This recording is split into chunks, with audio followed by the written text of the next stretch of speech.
Welcome back. Now let's look at another example. While you are watching me interacting with this interface, please think about how this example differs from the first one, especially with regard to user experience. The second example is an e-commerce website selling camera products. I created 3 versions of it, similar to the first one.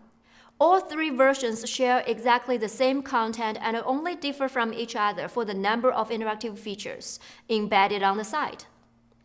The low interactivity version directly presents the product details with no interactive components. In medium interactivity version, once users click the camera image, an extra window will pop up allowing them to see the camera from different angles by clicking the thumbnails. In high interactivity version, users are able to click or drag to flip the camera around, mouse over to magnify parts for details, and click to change the color of the product. So how does this example differ from the first one? First, it's in a different context with a different purpose.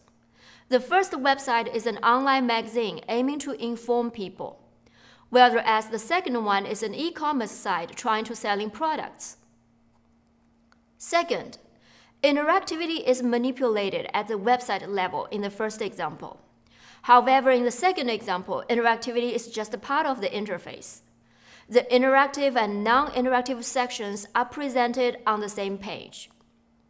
How would user experience differ then? In this study conducted by me, 186 users were randomly assigned to one of the 3 versions. The analysis result revealed that higher interactivity enhanced the recognition of information disclosed in the interactive section of the site.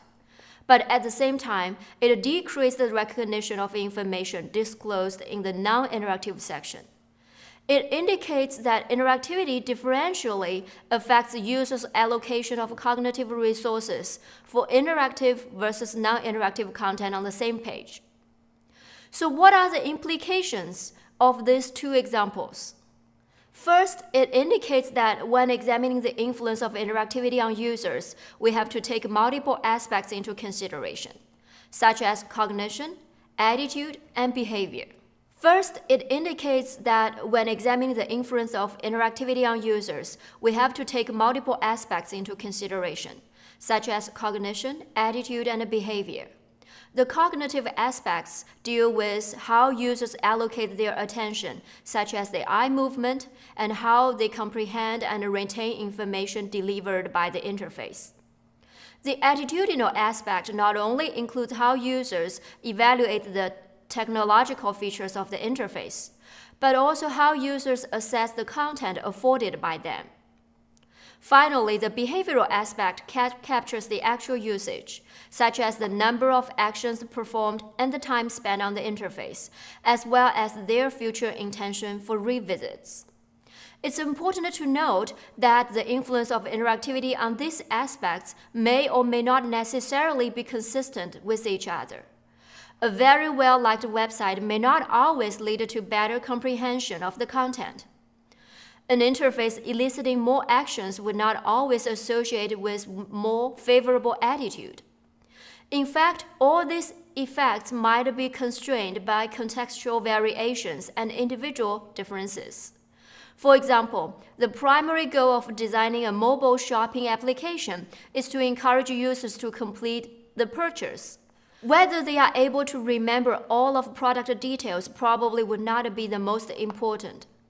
However, for an educational website targeting at middle school students, enhancing the learning and memory of information is of first priority.